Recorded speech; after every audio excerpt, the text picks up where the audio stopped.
It was the shittiest house in one of the nicest neighborhoods in our town. And me being impulsive, I decided that I was going to take this project on and this was going to be our house.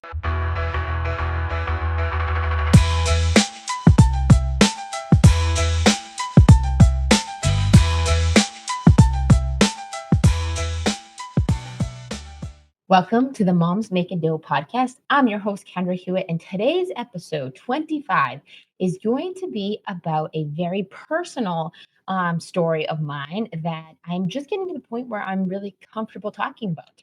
So I wanted to get on and share it, and it is called "The Same Thing That Built You Can Also Break You If You Let It." And I'm specifically talking about my journey with figuring out over the last year and a half that I actually do have ADHD and being able to be comfortable to say, hey, this is not a label that is going to define me. And so today's episode is all about how I have started to really build awareness and become really comfortable on figuring out how to work with it instead of against it. Also, how to work with it instead of thinking about it as with the superpowers that come with it, and not just focus on the deficits. I think when I first really figured this out, that I really felt like, man, I focused a lot more on the things that made sense that were more deficit based rather than strength based. So here's a couple things that I wanted to tell and why I decided that this was today's episode. I want to tell my story a little bit about how I figured it out, but I've also started to realize that I'd heard these statistics, but I'd never really sat with them or looked into them.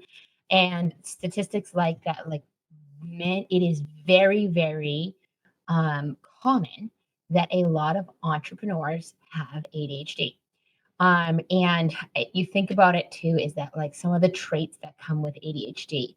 So impulsivity, distractibility, sometimes perfectionism, not fitting in is a common thing, like a common feeling that a lot of people with ADHD, from not even from a physiological perspective, and then a physiological perspective is that, like I said, those should be psychological. These are more physiology signs, but is that attention deficit disorder, that's what it stands for, is sometimes it's actually an attention surplus in moments of things that you are interested in. When it comes to physiology, it is usually a lack of either executive functioning, that's how it's labeled, and or your ability on how you process time.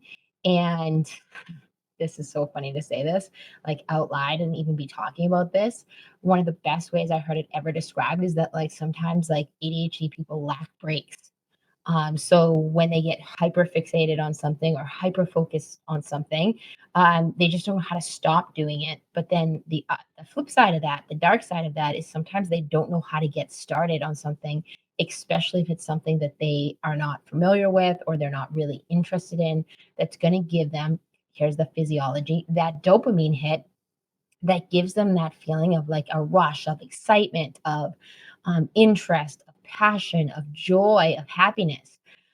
So what I'm finding out, and I'm starting to, like I said, get really into the research side of it, is that typically when ADHD, the studies that were done were typically on men and or young boys, specifically around the age of 12.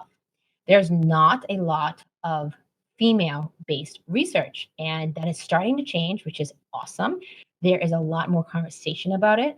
But what I wanted to why I'm bringing this part up is that a lot of the ADHD diagnosis stemmed back often to a hyperactive boy, like a boy that could not sit still. A 10 to 12-year-old boy had trouble focusing, had trouble sitting still, were often impulsive of hey, I'm going to climb up this rock and jump off.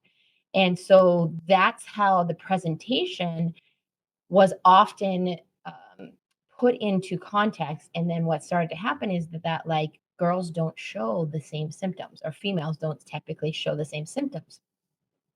and what I'm super geeking out on, and I'm really passionate, and this is an episode probably for another podcast that we do, but is just really the common link is when how female hormones show up when it comes to ADHD and how they give you different side effects. And there's a couple different presentations of ADHD.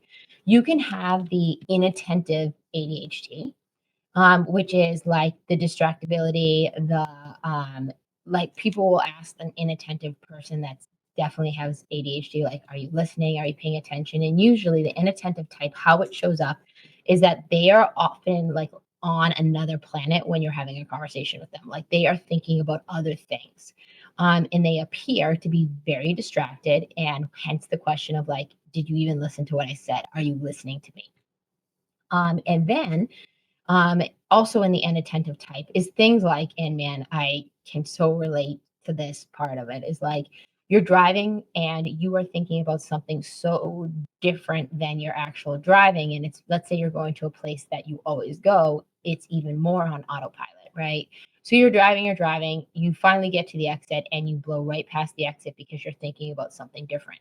Sounds so contrite to like explain it that way, but like that's just like a little example of how the inattentive type shows up. Then you have the hyperactive type. This is the people that like they have a lot of trouble focusing unless it's something they're really interested in. They have to move a lot. They talk with their hands a lot. Movement is part of how they process. And then there's the third type. This is females also that have like a combination of the inattentive and the hyperactivity. That is me. I have the combination type of ADHD. And you're like, man, why would she be talking about this on an episode of Moms Making Dough? Because I'm starting to realize how much it impacts me in not only my business, but in other areas of my life. So I wanted to talk about this today because it absolutely 100% affects how I have learned and managed money my whole life. A lot of stuff is starting to make sense. And what I find is that women, when they start to realize that they have ADHD and they get properly checked out, diagnosed, whatever process that fits for you, you go down. What starts to happen is a lot of your life starts to make sense. And they are saying that a lot of the research out there and a lot of the podcasts that I listen to, which I am going to talk about a couple of them today, because that's actually how I really figured this out and how I got really incentivized to do this episode and come to the table with this conversation and how it's affecting my work and my money was this is that they are seeing that a lot of women do not find out until they have kids and they struggle with certain things in the actual like newborn phase, the toddler years, where they start to see signs, but they might not be exposed to what ADHD actually is. And but the number one way that females typically find out they have ADHD, and there is definitely genetic and inheriting traits to it, is that they find out by bringing their child to get screened. Like a teacher suggests that maybe you get your child like tested for ADHD.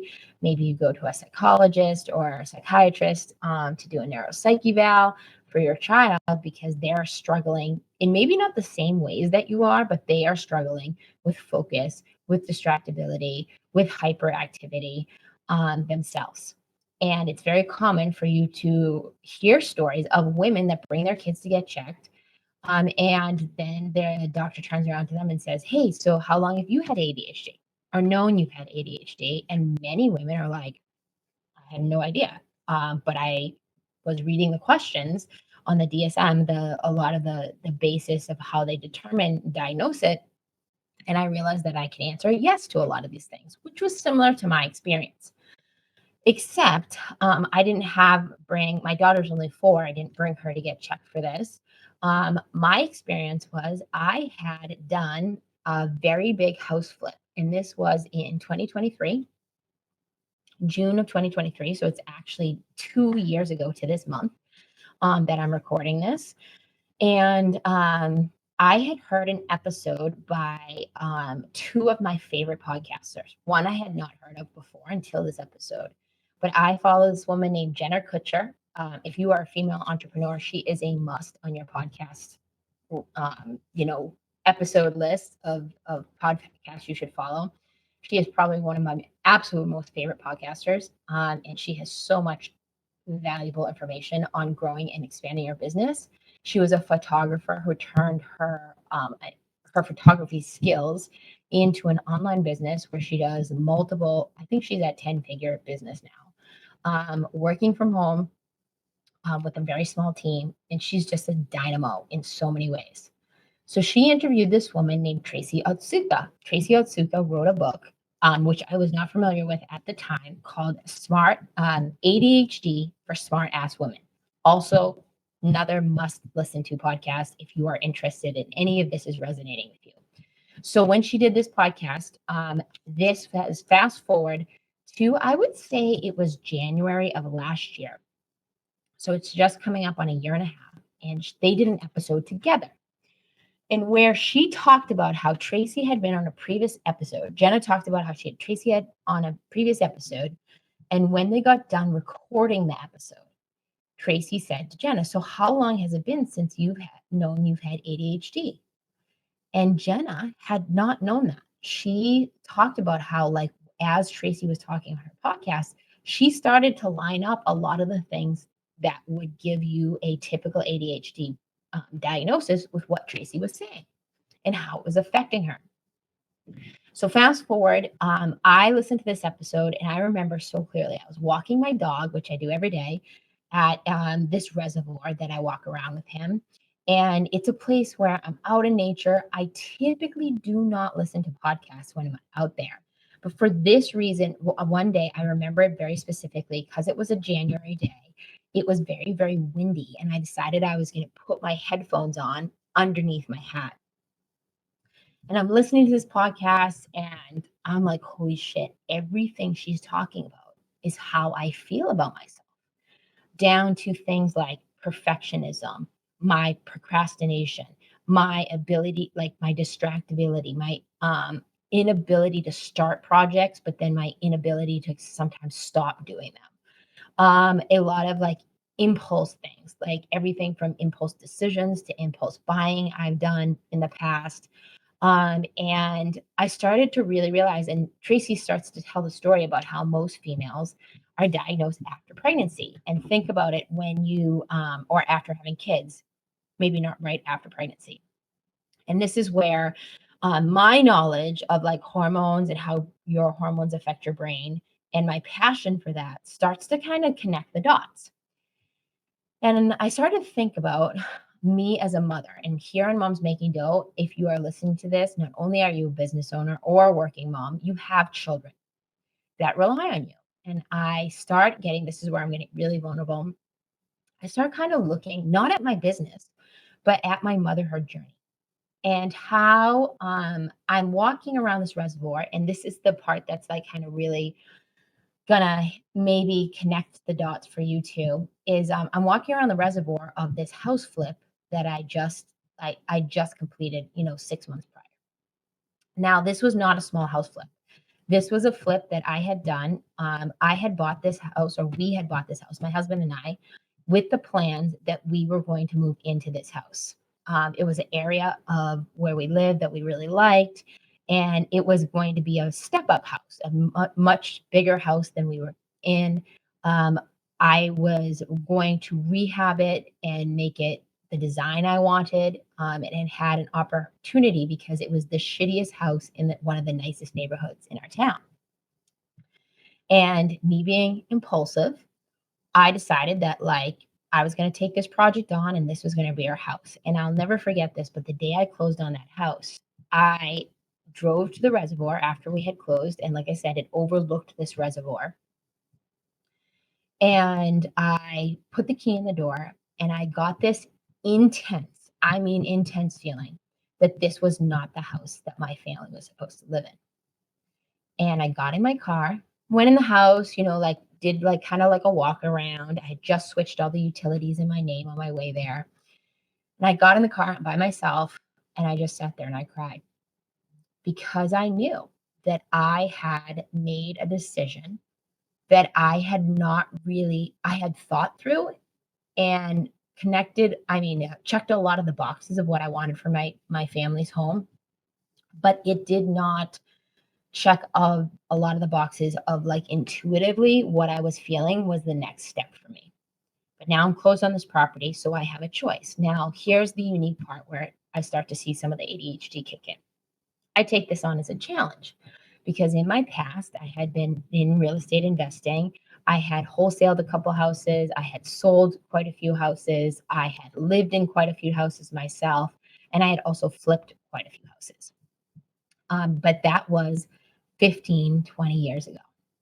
So you can imagine flipping a house today, especially in Massachusetts, the state I live in is very expensive, is a very different experience when you're 20 years older than you were in not only terms of costs and expenses, but I don't have a team in place. So I'm going to have to do a lot of this myself.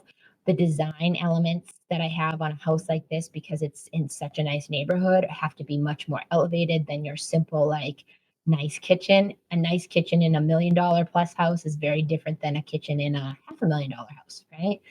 So I sat in that driveway and I said, okay, you can try to wholesale this first because you have some skills there. So I started by deciding that I was going to wholesale the house. So I put it out there. I called a couple of investors I know. I had quite a few come look at it. And I said, I put a timeline on it. If I do not wholesale it by this time, then I have to come up with a different plan. So that different plan then became if that didn't happen, which it didn't, I didn't meet my timeline on that, that it was God's way of showing me that there was something else I needed to do here. But I felt very confident that one of the things God didn't want me to do was move into this house.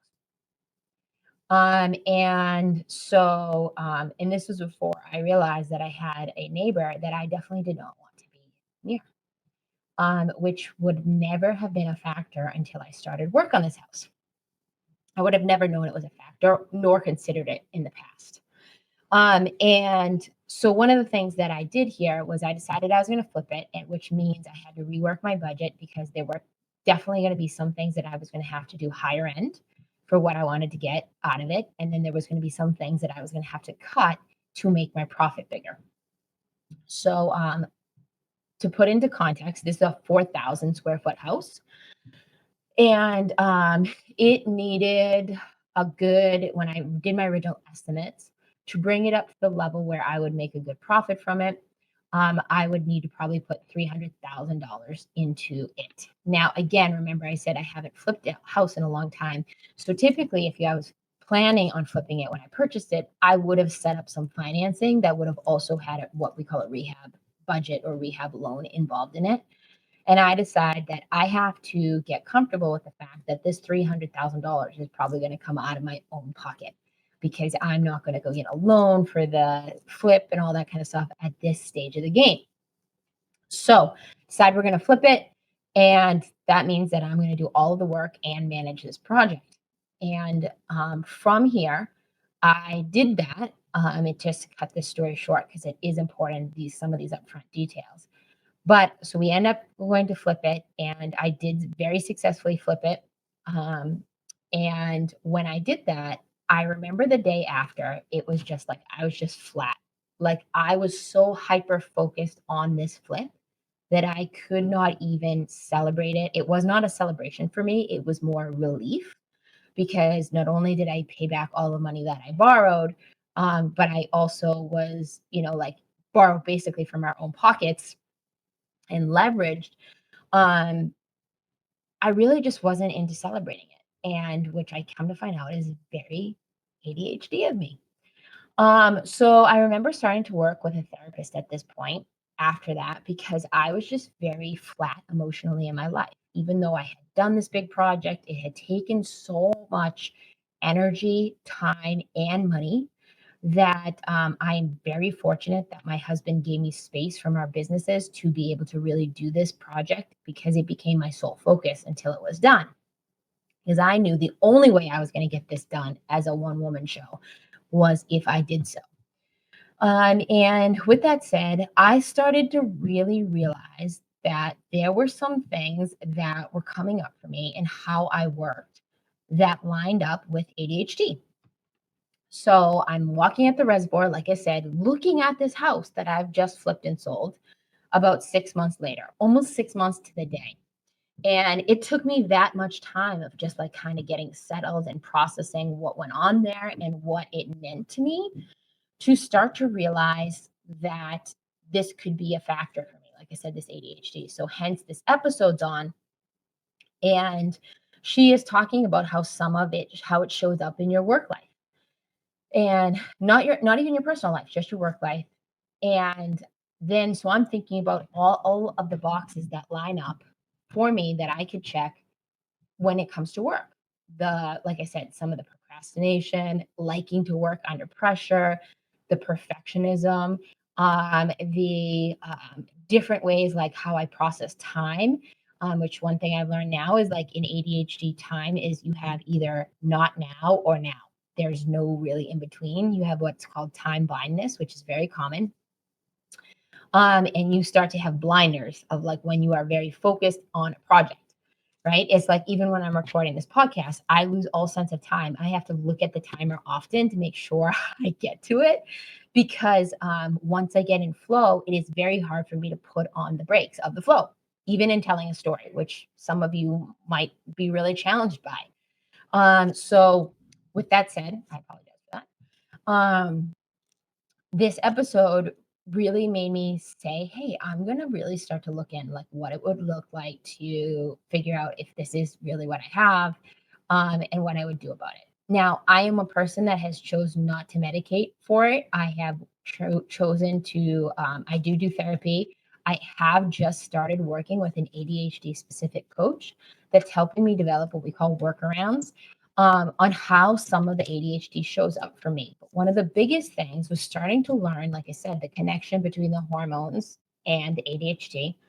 And I started to realize how this ADHD was affecting me as a mom. And simple things where, like I just said, I could flip $1 million plus house, manage about 22 contractors at the same time, manage a 300,000 plus budget. But for me to actually like get my daughter out the door on time and get her into a routine of like, hey, we put your clothes on, hey, we eat breakfast, we go to the bathroom, we brush our teeth, all that kind of stuff.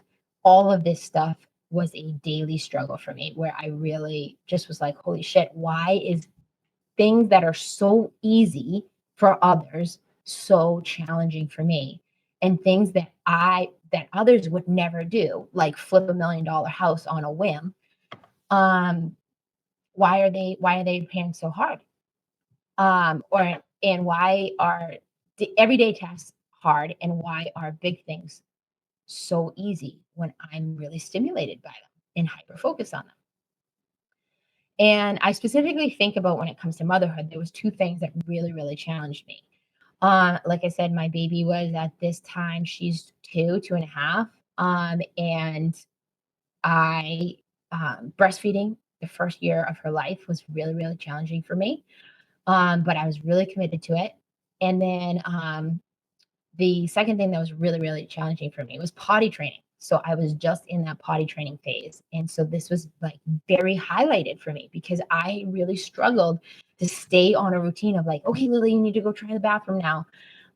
Even with like timers and all these shit that like I read 5 different programs on how to potty train, right? So eventually I got it done. But I remember how frustrated and burned out I was by the process.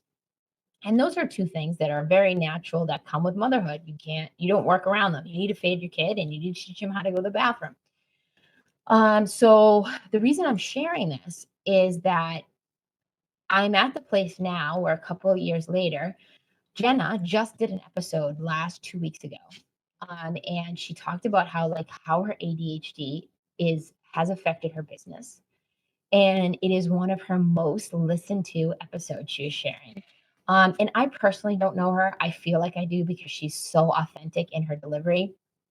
Um, and I also listen to Tracy's ADHD for Smartass Women podcast. Highly recommend if this is resonating with you often. And that really brings in, like I said, a lot of the motherhood or even women that have businesses and how they work around their ADHD with businesses. Because why do women with ADHD tend to have businesses? Well, typically they can't fit in an employee type of role. They struggle with structure, they struggle with directions, they struggle with people managing them because they're very creative at their core. They're very usually brilliant in some capacity. But why I titled this episode, The Same Thing That Built Me Will Break Me, is a lot of times my brilliant brain, when it comes to business, has been such an asset. But I've started to realize that I have really started to focus on a lot of the deficits that I had with ADHD the first couple years and getting comfortable with a diagnosis. Again, like I said, I've chosen at this point that I am not going to do meds. I do a lot of different supplements. I do a lot more management of my hormones naturally. And also with some HRT, hormone replacement therapy, that has totally changed my life. Something that I was not open to in the past. And what I'm finding, I just did this episode with my husband too. We do a marriage podcast together called The Weaponized Marriage, which has been just absolutely like so mind blowing for both of us in terms of growth of us as, I don't think only as individuals, but as a couple. And we talked about how what you resist persists.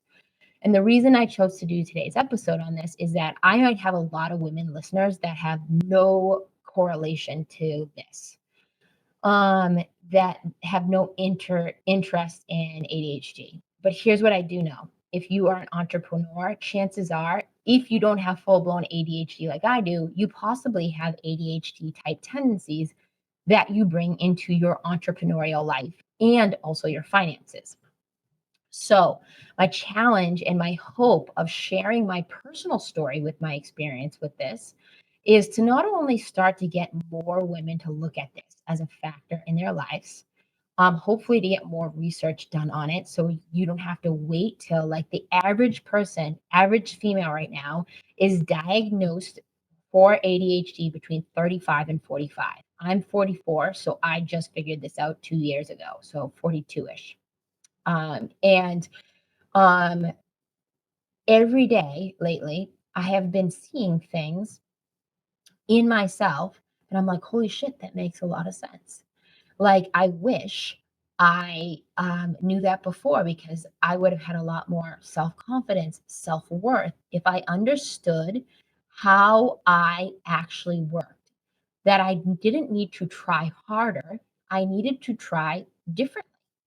And I had to find workarounds, which is why I'm working one on one with the ADHD coach and not just a cognitive behavioral therapist, to start to get ahead of how do I work with my ADHD versus against it, which is basically saying, how do I work my gifts instead of against and focusing on my deficits or my, um, the weaknesses I have.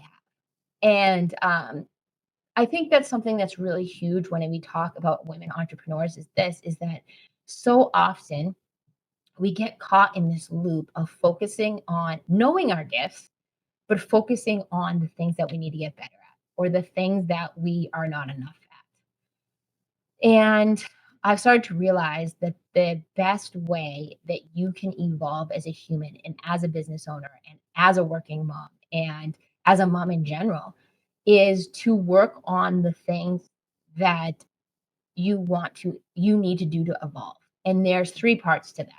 There's the safety aspect of you feeling safe enough. Like for me, I'm working a lot right now through the safety of being seen. It is really uncomfortable for me to like post on social, everything from pictures to this podcast. Like there are times I actually, believe it or not, I have a guy that edits my podcast and I send him upload this episode and I upload it and I do not listen to it until he posts it live on my podcast feed. The reason is because at the beginning I did listen to the episodes and I would message him and be like, don't post that, or I need to edit this out, or all of these kind of things. And there were a couple of times where he talked me out of it. And I'm so thankful he did, because then this is where I started to do the workaround where I break up my podcast in terms of the production into several days. I don't do multiple episodes in a day anymore. I don't do the outline and then the recording and then the editing of my social media stuff on the same day anymore. I break it up because I digest it on like, what do I want to say without listening to it back? Because if I listen to it back, my perfectionism just it's like a free for all for my perfectionism to come out. And so that is one of the workarounds that I started to do. So why I'm bringing this up is that I want you to look at your business. And you don't have to have ADHD to get value out of this. And I just want you to start to appreciate like, what are the gifts in your zone of genius? Like, what are you really, really freaking good at? And how much time do you spend doing that stuff? Because what I found also when I started working with my ADHD was that often I'm not doing a lot of things that I'm good at nor I love. Hence, the procrastination sets in. Things that I don't necessarily feel equipped or capable of doing, so I avoid doing. On which most of those things I can now delegate, but at the beginning, you can't. I could not do all of that. I had to do a lot of the parts before I could start to hire help, and hire a team and hire professionals to do so. Now I look at that as such a gift, and it has helped me get through a lot of my perfectionism, even my social media. I have an awesome, absolutely kick ass assistant that helps me post like and schedule my content. Now, I still create a lot of my content. I do a lot of the editing, the writing of it, and the creation, especially on the video side. But she really helps me make sure that she's consistent and puts it out there, which is not my forte. Like the consistency, if you told me to do this at the same time every day, I even struggle with food consistency. Like I love food, but like if you tell me to eat chicken, broccoli, and rice every fucking meal, I'm going to get bored. And so I'm going to avoid doing that and I'll start snacking on different things other than the thing I should be eating. So I have a workaround for that. I eat basically the same breakfast every day, but then my lunch and my dinner, they vary. So I've started to have workarounds in not only my business, but in other aspects of my life now that I have awareness of how this ADHD shows up for me. So starting to look at like, hey, how much time do I spend in my zone of genius? If you asked me before this, I would always spend a lot of time focusing on the things I need to get better at. And let me tell you this, the things I need to get better at is a fucking long list. Excuse my French. I'm swearing in my podcast, but that's okay. And it just was so frustrating to me. And what started to happen is when I would hit low lows in my life, I would start to look at my schedule and I'd be like, holy shit, I'm either overscheduled and I'm overscheduled the wrong things, the things that don't give me joy, the things that don't make me happy. Like my time recording this podcast makes me happy. It is so fun for me now to create content, especially when it's like this, like organic and real. I'm not reading off an outline today. I don't have an outline of all these points I need to hit. I'm not using Chat GPT to make my content real.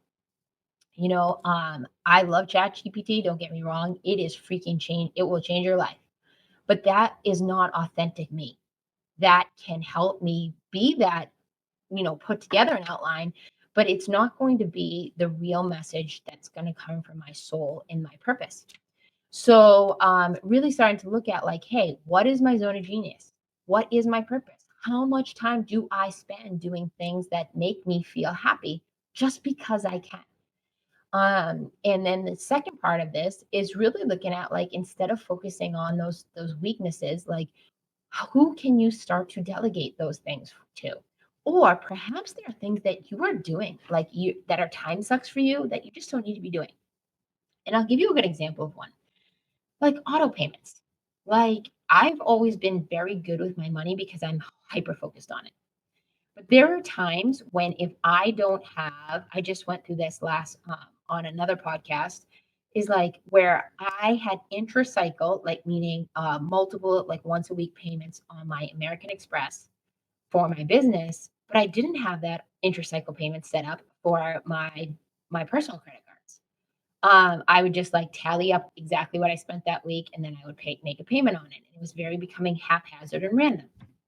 So now my monthly goal this month was to focus on setting up intercycle payments on probably two of my credit cards. I think I said two of my credit cards because I only have three, but one I only use for travel.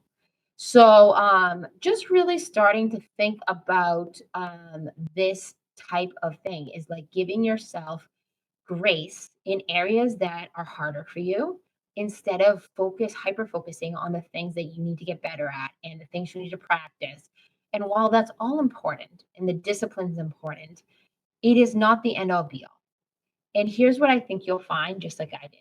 As I started shifting to more of the things that make me happy and working more in my zone of genius, not only have I got more creative, I have also really started to be able to eliminate those things that are time sucks for me, but also joy sucks for me out on the daily basis to where I'm a lot happier about my life. And so, if anything, I really, really just hope that you took away from this episode is looking at your business and even how you're spending and managing your money to find like that pros and cons list of like, hey, where's my zone of genius? Where am I spending a lot of time in purpose? Where am I spending time that brings me joy and happiness? Not because I have to, but just because I want to.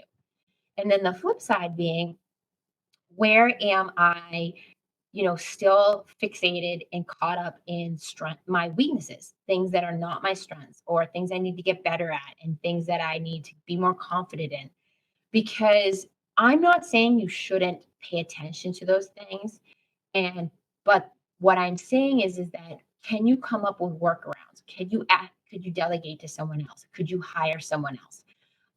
Could you you could even break this down in chores with your husband or your wife, where you are starting to really look at like, hey, I absolutely hate doing the dishes, even though that's something I'm stuck with. And instead of doing the dishes, could I do something different? Maybe it's urine trash patrol, in case you don't mind doing that walk down the driveway to the trash. The other person doesn't mind emptying the dishes, and you could swap. So this is sounds so silly to end on this, but I just want you to really start to embrace that for yourself. Is that looking beyond like what are the things that build you up, things that bring you joy, the things that come easily to you, the things that make you feel good about yourself versus the things that break you down. And what can break you is focusing on those things that do not come naturally to you and or you just really don't like to do. And who could you give that work to? Or could you figure out how to do it in a different way that maybe does make feel a little bit better for you? So I hope you enjoyed this episode of Moms Making Dough. We will see you next time. And as always, if you listen to this episode and it resonated with you, please share it. And always remember to rate, review, and subscribe. And we'll see you next time on Moms Making Dough.